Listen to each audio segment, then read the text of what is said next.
गे काऊ कोकता हे शकून गे माय सांगता हे दही भाताची उंडी लावीन तुझे तोंडी सत्य सांगे गोठी विठू कै येती पैल तो गे काऊ कोकता हे शकून गे माय सांगता हे दुधे भरोनी वाटी लावीन तुझे ओटी जीवा पडी त्याची गोठी सांगे वेगी पैल तो गे काऊ कोकता हे शकून गे माय सांगता हे आंबिया डहाळी फळे चुंबी रसाळी आजी चिरे काळी शकून सांगे पैल तो गे काऊ कोकता हे शकून गे माय सांगता हे ज्ञानदेव मने जानिजे हे खुने भेटती पंढरी राने शकून सांगे पैल तो गे काऊ कोकता हे शकून गे माय सांगता हे विठ्ठल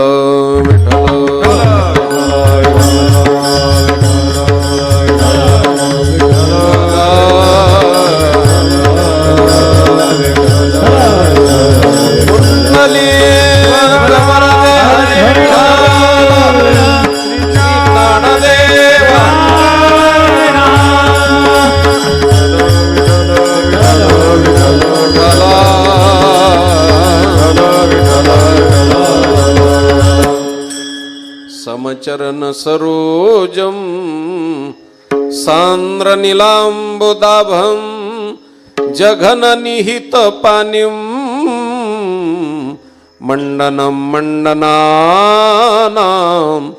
तरुण तुलसीमाला कंदरम कंजनेत्रम सदै धवलहासम विठ्ठलम चिंतयामि पांडुरंगा करू प्रथम नमन दुसरे चरण संताचिया नमो ज्ञानेश्वरा नमो ज्ञानेश्वरा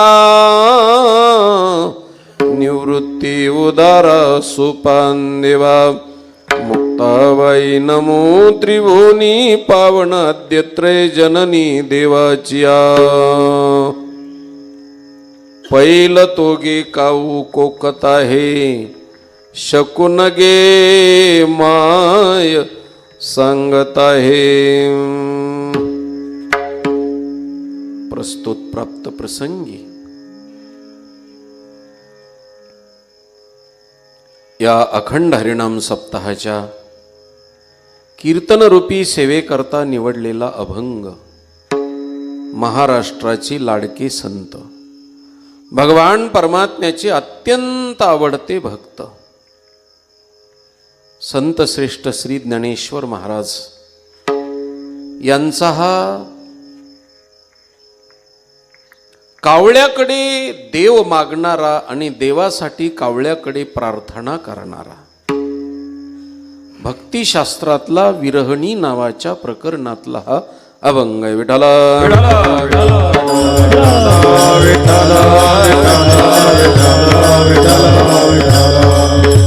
सभा सकळ साधू संतांची महामुनी विरक्त्यांची पंडित पाठक ज्ञानी यांची या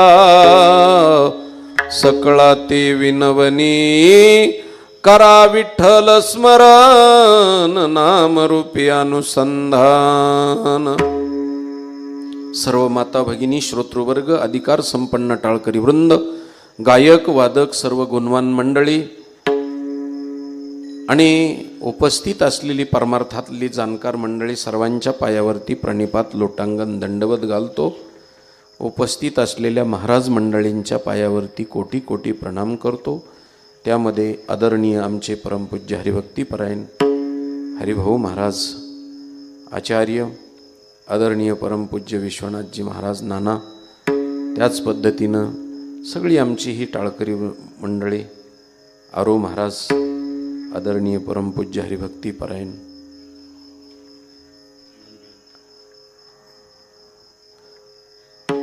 विठ्ठल विठ्ठल विठ्ठल विठ्ठल त्याच पद्धतीनं आदरणीय परमपूज्य आमचे हरिभक्तीपरायण नारायण महाराज काळे या सर्वांच्या पायावरती प्रणिपात करतो, लोटांगण घालतो आणि अभंगाच्या पदापदाचं चिंतन करण्याकरता उपलब्ध होतो. बाकीचं वाह्यात व्यर्थ अनरथ खोटं कर्णापाठव दोषानं युक्त असलेलं भ्रम प्रमाद विप्रलिप्सा निर्माण करणारं, चुकवणारं, भागवणारं शक्यतो बोलणार नाही. परंतु मानवी बुद्धी असते आणि मानवी बुद्धीच्या ठिकाणी अनेक प्रकारचे दोष असतात. मी माणूस आहे, संत नाही. त्यामुळं माझ्या ठिकाणी अनेक प्रकारचे दोष असल्यामुळं माझी बुद्धी योग्य निर्णय देणार नाही. म्हणून मी पहिल्यांदाच या अभंगावरती लावलेला अर्थ माझा यथार्थच आहे असा दावा, अशी आत्मप्रोढी, असा अहंकार मी करणार नाही. जे बोलेल ते श्री गुरुजींच्या कृपा आशीर्वादाचं, दुंडा महाराज कंधारकरांच्या आशीर्वादाचं प्राप्त झालेलं 12 वर्षामध्ये तुमच्या कर्णरूपी ताटामध्ये माझ्या मुखरूपी चुलीवरती झालेल्या बाजरीच्या कण्या वाढतो. त्या कण्या तुम्ही गोड करून घ्याल अशी अभ्यर्थना, प्रार्थना, अर्जदस्त विनंती करतो आणि अभंगाच्या पदापदाचं चिंतन करण्याकरता उपलब्ध होतो. विठ्ठल विठ्ठल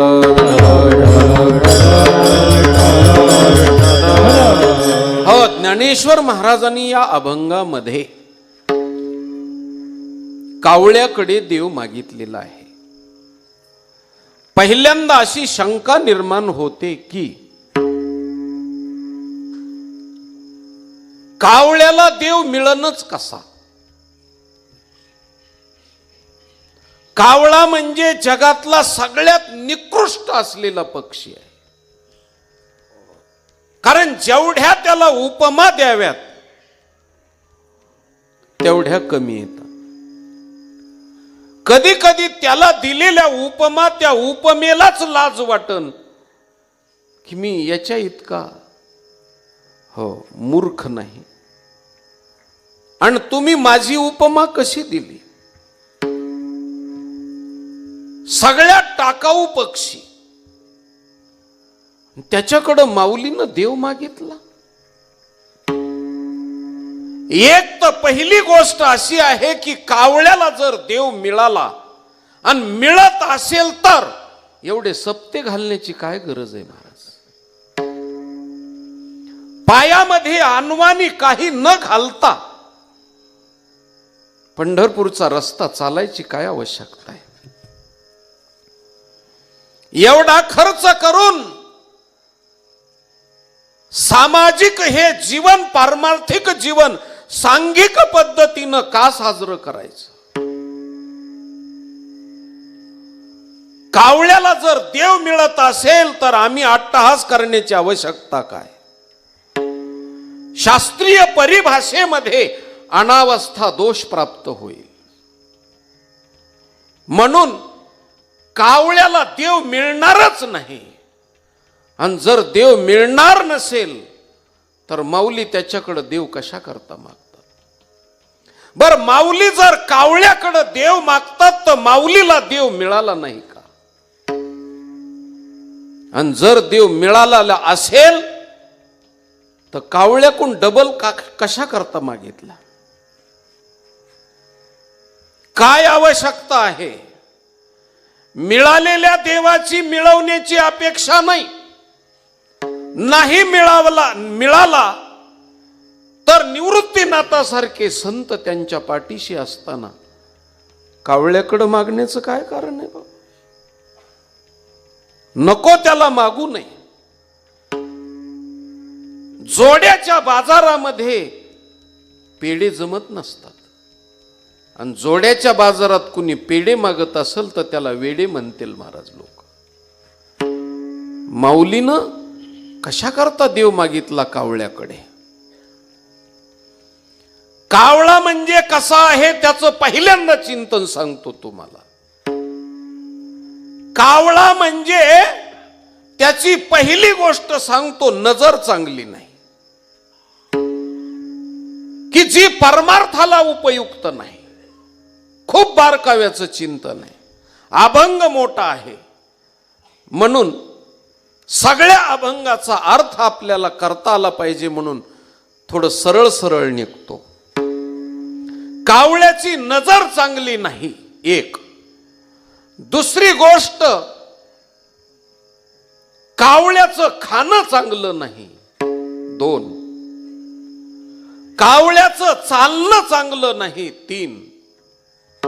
कावळ्याचं बोलणं चांगलं नाही चार. कावळ्याचा रंग चांगला नाही पाच. आणि कावळा विटाळसा आहे,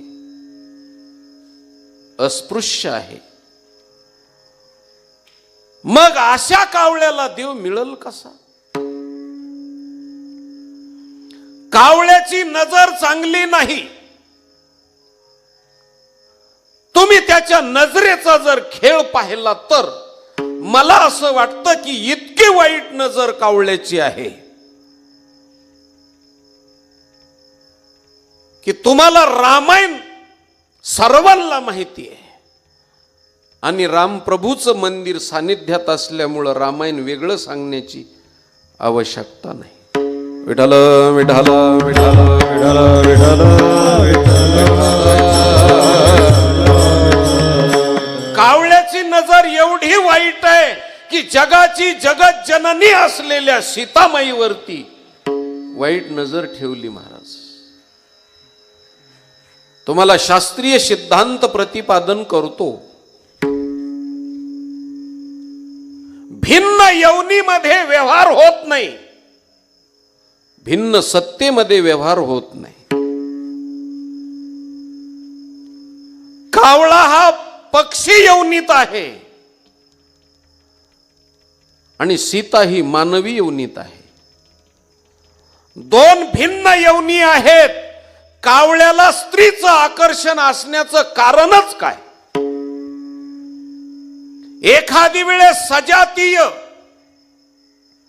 भिन्न लिंगी असेल तर आकर्षण असणं हा स्वभाव आहे. कावळ्यानं कावळीशी आकर्षित व्हावं, मानवी स्त्रीची कावळ्याचं आकर्षण असण्याचं काही कारण नाही. आणि मानवी पुरुष स्त्रीला कावळ्याचं आकर्षण असणं काहीच आवश्यकतेचं नाही. मग पक्षी योनीमध्ये असलेल्या कावळ्याला सीतामातेचं आकर्षण वाटलं आणि त्याच्यामधलं बारकाव्यानं गमक सांगतो. रावणानं सीतेचं अपहरण केलं, पण सीतेला स्पर्श केलेल्याचा दृष्टांत अख्ख्या रामायणात नाही कुठे. कावळ्यानं अपहरण केलं नाही सीतामातेचं, पण डायरेक्ट अटक केली महाराज. आणि अटक केली म्हणजे याचा अर्थ गालाला टच करण्याचा प्रयत्न केला. पण सीतामाय खाली वाकल्या म्हणून पातिवृत्य अबाधित राहिलं. नाहीतर पातिवृत्यावरती घाला घालणारा कावळा आणि ज्याला जगाची जननी मातोश्री सुद्धा कळत नाही इतक्या नीच योनीतला कावळा, आणि समोर असताना राम, त्याला राम कळला नाही. किती नीच होता. रावणानं सीतेचं अपहरण केलं, पण रामचंद्र प्रभू आणि लक्ष्मण गैरहजर असताना अपहरण केलं. पण कावळा इतका नीच आहे की सीतेचे पतिराज प्रभू रामचंद्र समोर असताना रामप्रभूच्या सानिध्यामध्ये कावळ्यानं स्पर्श केला महाराज. पतीच्या सानिध्यामध्ये नीच कर्म करणारा जगाच्या पाठीवरला फक्त कावळाच आहे. विठ्ठल विठ्ठल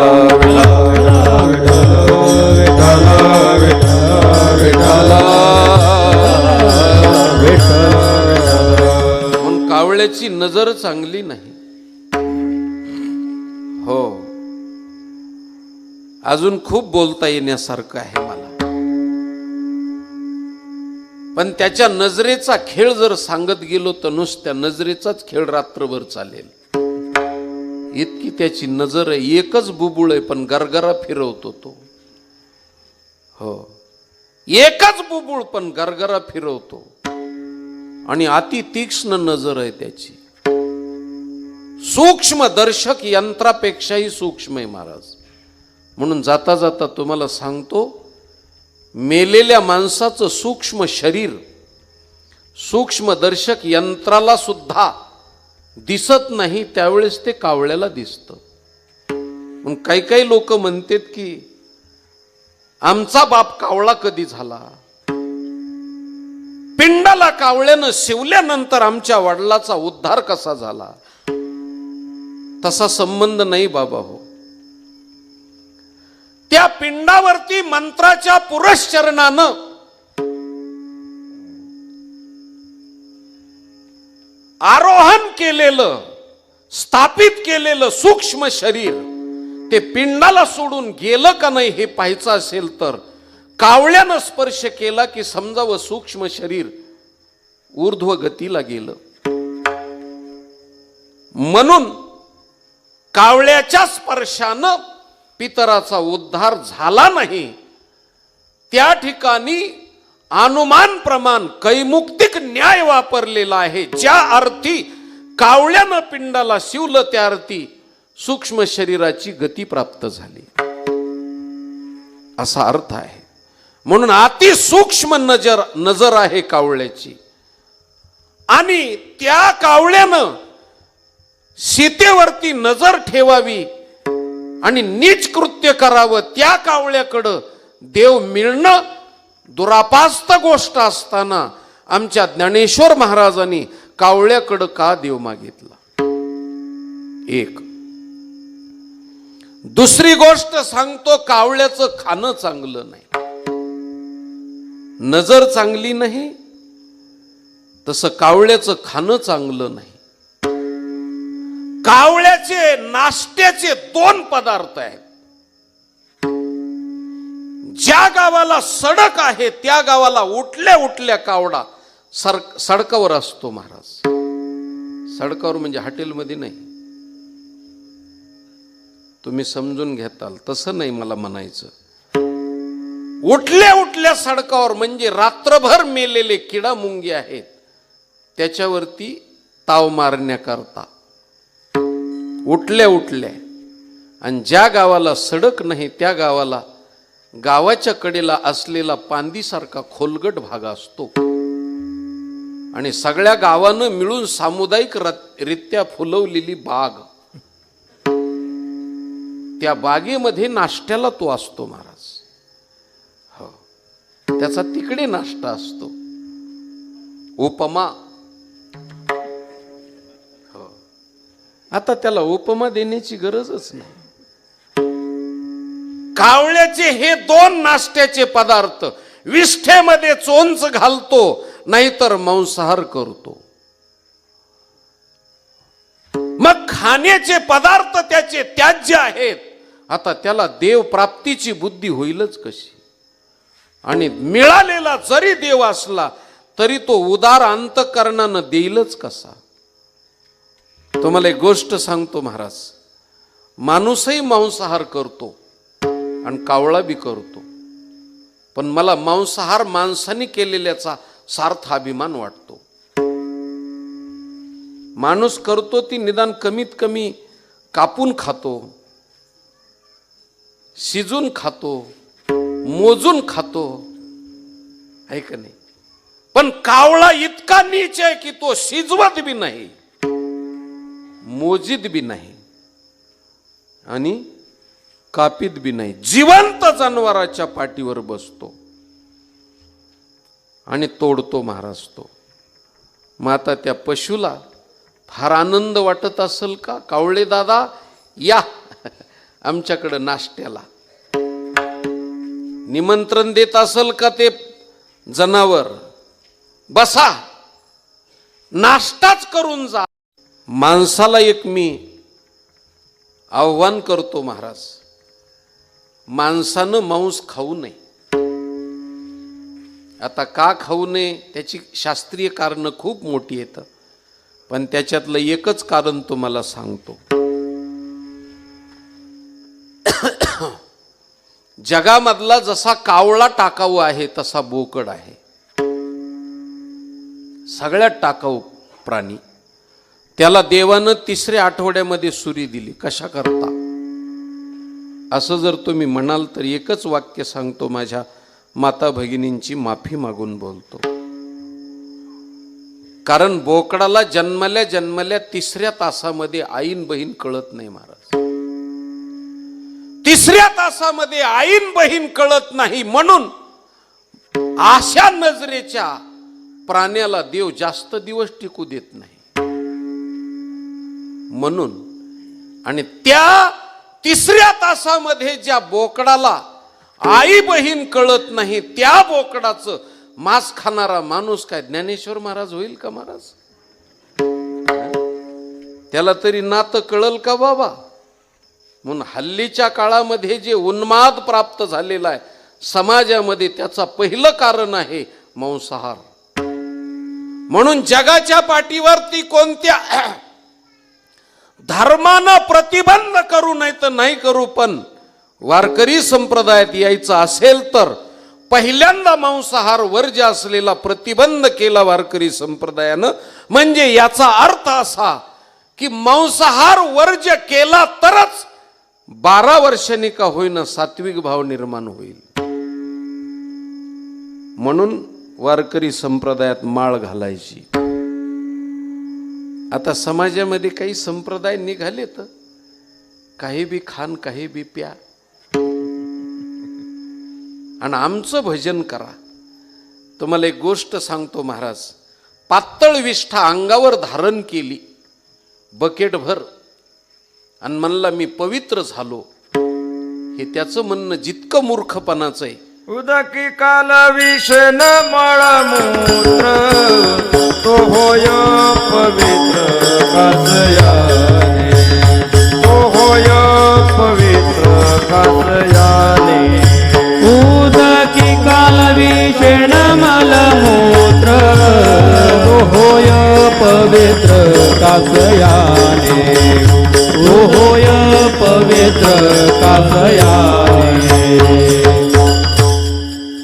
उदकी कालवी सेन आणि मळमूत्र आणि तो कासयाने आपलं पवित्र हो. कसा पवित्र होईल महाराज तो? हे अशक्य कोटीतली गोष्ट आहे. मांसाहार करणाऱ्या माणसाच्या ठिकाणी सात्विक भाव निर्माण होत नाही. विठ्ठल विठ्ठल विठ्ठल विठ्ठल. कावळ्याचं चिंतन खूप मोठं आहे. कधी कधी असा प्रसंग येतो, आम्ही हे सगळे पांढरे कपड्यावाले माणसं एकदा कार्यक्रमाला गेलो. कार्यक्रमाला गेल्यानंतर असे बाहेर पडल्याबरोबर एक माणूस आला आणि त्याने जय हरी घातला. आता जय हरी घालण्यावर अवलंबून आहे. जय हरी जय हरी जय हरी असं जर केलं तर समजावं अंतकरणात आदर आहे. जय हरी लांबलचक जर सूर धरला तर समजावं आता नक्की वीज पडली आपल्यावर. आणि त्यांनी तसा जय हरी केल्याबरोबर आम्ही जय हरी केला आणि केल्यानंतर तो म्हणला कुणीकडे निघाले बगळे. पांढरे कपडे पाहिल्यावर तो म्हणला कुणीकडे निघाले बगळे. नाही म्हणलं कावळ्याच्या भेटीला. त्याच्या अंगावर काळे कपडे होते महाराज. सांगण्याचं तात्पर्य काय आहे की कावळा त्याचं खाणं चांगलं नाही, खूप मोठ्या गोष्टी येतात. हो, वरच्या फांदीवरती पोपट बसलेला होता आणि खालच्या फांदीवरती हो कावळा बसलेला होता. पोपटाला आनंद झाला कशाचा, खाली पांढरा शुभ्र घोडा आलेला पाहून, तजेलदार घोडा. आणि पोपट नाचायला लागल्याबरोबर कावळ्याचं टाळकं उठलं आणि त्या कावळ्यानं पोपटाला सांगितलं, ए मूर्खा, कशामुळं नाचतोस? त्यावेळेस पोपटानं सांगितलं, बघ ना खाली किती पांढरा शुभ्र घोडा आलाय. त्यावेळेस त्या कावळ्यानं सांगितलं, तुला त्याच्यातली अक्कल नाही म्हणले, आणि तुला अक्कल नाही म्हणून तर लोक तुला पिंजऱ्यात पाळतेत म्हणले. मला पाळलेलं पाहिलं का? आणि जगामध्ये तुम्हाला आश्चर्याची गोष्ट सांगतो, कावळा कधीच पिंजऱ्यात नसतो महाराज, पोपटच असतो. हो, काळ्या डागाची भीती पांढऱ्या कपड्यालाच आहे. काळे कपडे वंगणात बुडविले तरी त्याचा काही धोका नाही कुठल्या प्रकारचा.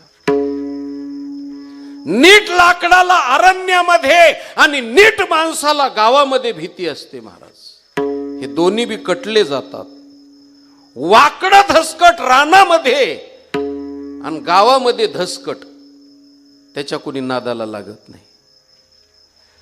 कळत असेल तर धसकट मराठवाड्याचा शब्द आहे. हो, वाकडं आडमुठं लाकूड, आडमुठ्याच्या नादाला लागत नाहीत कोणी. कावळा पिंजऱ्यात नसतो, पोपटच असतो. लगाम घोड्याला असतो, गाढव हटळीवर बी चालतं. गाढवाला काही बंधन नाही कोणत्या गोष्टीचं. हो, म्हणून कावळा कधी बी मोकळा असतो. काही काही लोक म्हणतात अमक्या माणसानं खूप पाप केले, भ्रष्टाचार केला, पण कुठंच सापडला नाही. कसा सापडन? कावळा आहे ना. कावळा नाही सापडत कुठंच महाराज. म्हणून कावळ्यानं पोपटाला सांगितलं, तू आज्ञानी आहेस. मग तजेलदार घोडा कशाला म्हणतात चांगला? तर ज्याला नाळ पडलेली आहे आणि लाख माशा ज्याच्या अंगावर बसलेल्या त्याला चांगला घोडा म्हणावं. त्याच्या दृष्टिकोनातून इतकी कावळ्याचं खाणं आणि नजर वाईट आहे, आणि त्या कावळ्याला देव मिळल का?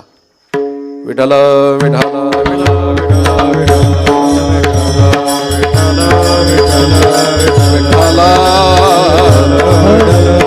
याच्या पुढं सांगतो, कावळ्याचं चालणं चांगलं नाही महाराज. तुम्ही अजून बारकाव्यानं बघा, कावळा असा हत्तीसारखा आयटीनी चालत नाही बरं का, वजनदार चालत नाही. हत्ती बघा चालायला लागला तर वजनदार चालतो, तसा कावळा असा वजनदार नाही चालत. हो, दोन पायावर असा उड्या मारतो. हो, नाहीतर मग रस्ता सोडून असा, हो, रस्त्याच्या कडेला तिरपा चालतो असा करीत. अजून बघा, कारण कीर्तन करायला कावळा कळला पाहिजे. हो, सर्वांगीण भौतिक अभ्यास पाहिजे. असा तिरपा चालतो. कावळ्याला 33 फुटाचा रस्ता पुरत नाही महाराज, तिकडच बराचशीकडे जातो तो कावळा. हो, देशी भक्त. त्याला देशी भक्त का म्हणायचं? कारण देशी भक्त आणि देशभक्त थोडं एका वेलांटीचाच फरक आहे. भेद काशी नाड आणि एक वेलांटीच आड, फक्त एक वेलांटीचा फरक आहे. देशभक्त पाकिस्तानच्या बाउंड्रीवर पडतो धारा कीर्ती, त्याला देशभक्त म्हणायचं. आणि सगळ्या गावाची जिथून धार वाहते तिथं पडतो, त्याला देशी भक्त म्हणायचं. पण दोघही बिचारे धारा तीर्थीच पडतात, कुणाला कमी लेखू नका. तेही देशी भक्त देशभक्तच आहेत महाराज. चांगली गोष्ट आहे. आपला विषय असा चाललेला की नजर चांगली नाही, खाणं चांगलं नाही, चालणं चांगलं नाही, बोलणं चांगलं नाही. हो, पेटीच्या कोणत्याच स्वरात बसायचा नाही. ओरडला ना, गोड तर बोलणंच नाही त्याचं. ओरडला तर करतो असा. एवढं वरडण्याकरता 15 दिवस प्रॅक्टिस केली तेव्हा जमलं महाराज. जमत नाही. कारण बेसूर वरडायचं म्हणल्यावर ते सुद्धा प्रॅक्टिस शिवाय होत नाही महाराज. काही काहीची असती भरपूर प्रॅक्टिस असते. हो, त्याला मर्दानी गायकी म्हणतात. हो, मर्दानी गायकी म्हणजे आरोह आणि अवरोह.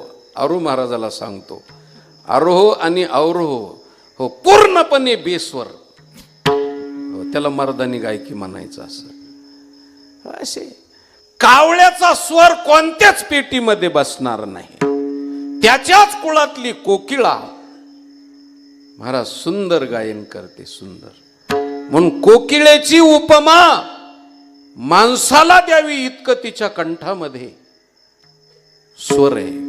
कागा किसका धन हरे, कागा किसका धन हरे, कोयल किसको दे,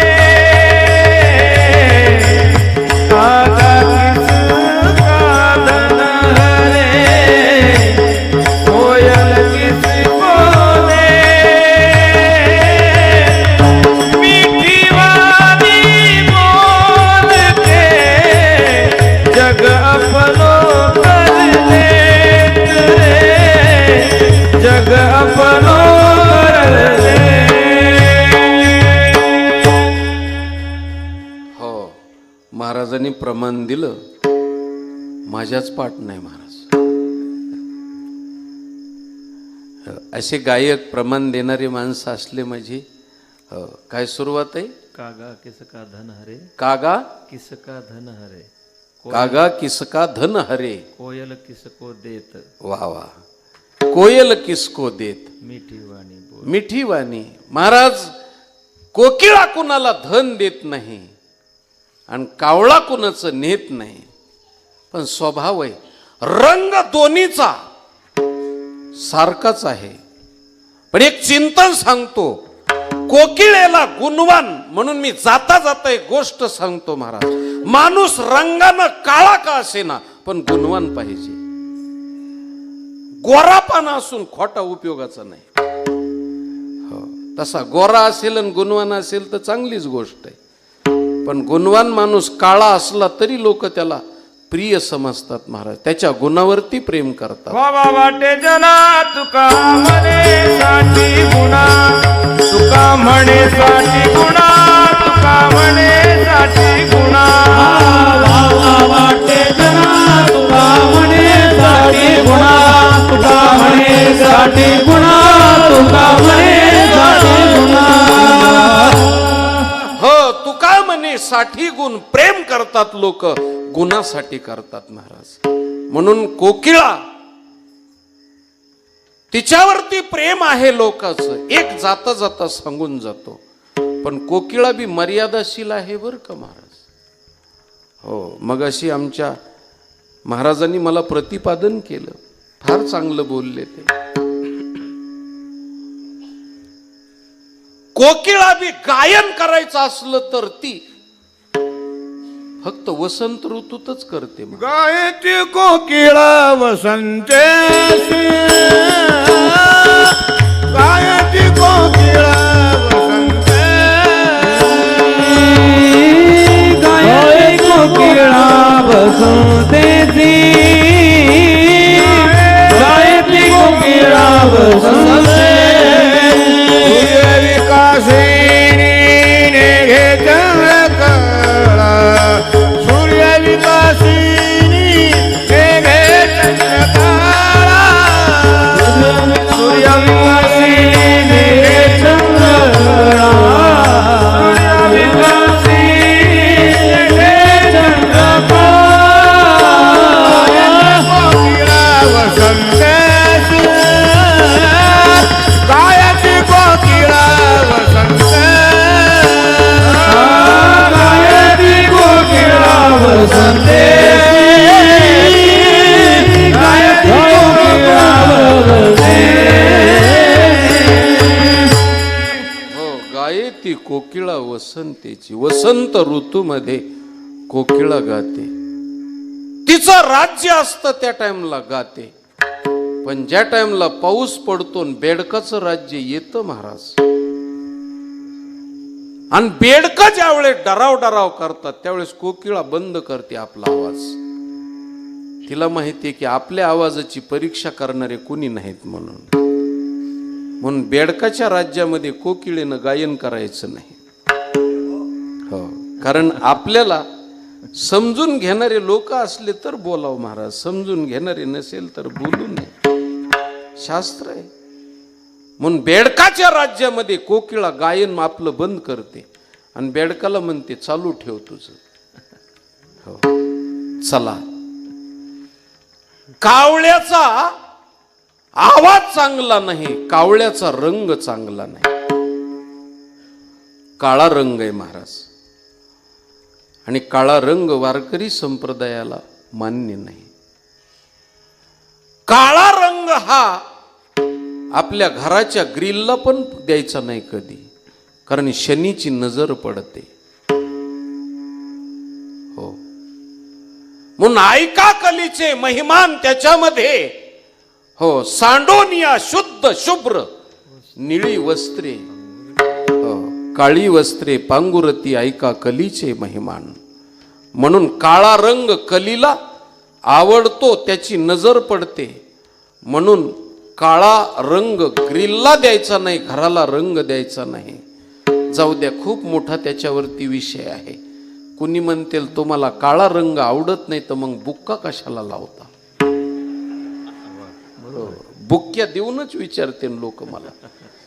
त्याचं उत्तर स्वतंत्र आहे महाराज, छानपैकी. पण काळा रंग हा त्याज्य आहे. ज्यांना आवडतो त्यांना आवडू द्या, आपलं काही म्हणणं नाही. एक, त्यानंतर कावळा अस्पृश्य आहे. स्पृश्याच्या बाबतीमध्ये जर विचार केला तर डुक्कर किंवा सुकर नावाचा प्राणी, त्याचा स्पर्श झाला तर सगळे कपडे धुवून टाकावे.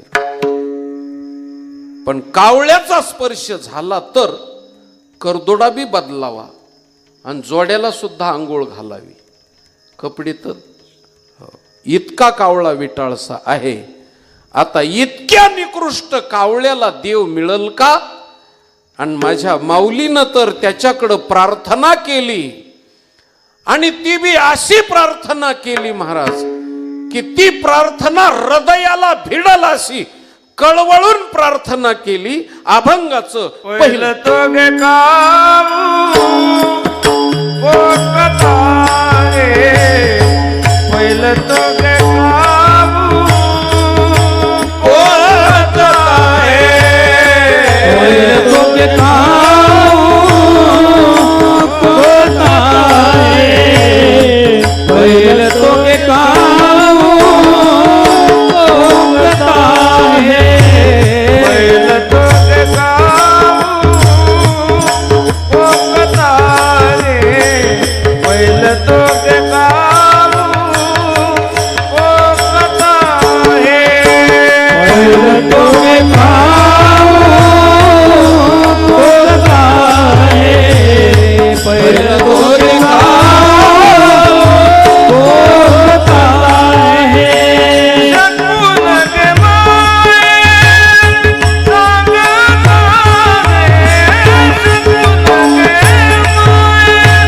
शाबास. सांगतारे, शकून गे माये सांगतारे, शकून गे माये सांगतारे, पहिलं तो गे काऊ पोकतारे, पहिलं तो गे काऊ पोकतारे. शकून गे माये सांगतारे, शकून गे माये सांगतारे, शकून गे माये सांगतारे, शकून गे माये सांगतारे, पहिलं तो गे काऊ पोकतारे, पहिलं तो गे काऊ पोकतारे. हो, माऊली सांगतात पहिलं तो गे काऊ कोकता. मला एक असं वाटतं, माझं मी मत मांडतो, आणि मत म्हणजे सिद्धांत नसतो बरं का, मत म्हणजे प्रमेय नसतो. मी माझं मत असं मांडतो. ज्ञानेश्वर महाराजाला देवच मागायचा होता आणि पक्षाकडंच मागायचा होता, तर कावळ्याकडं मागण्यामध्ये काय मतलब आहे महाराज? जगाच्या पाठीवर ज्या पक्षाला कावळा आपलं देव माहिती आहे त्याच्याकडं मागावा ना.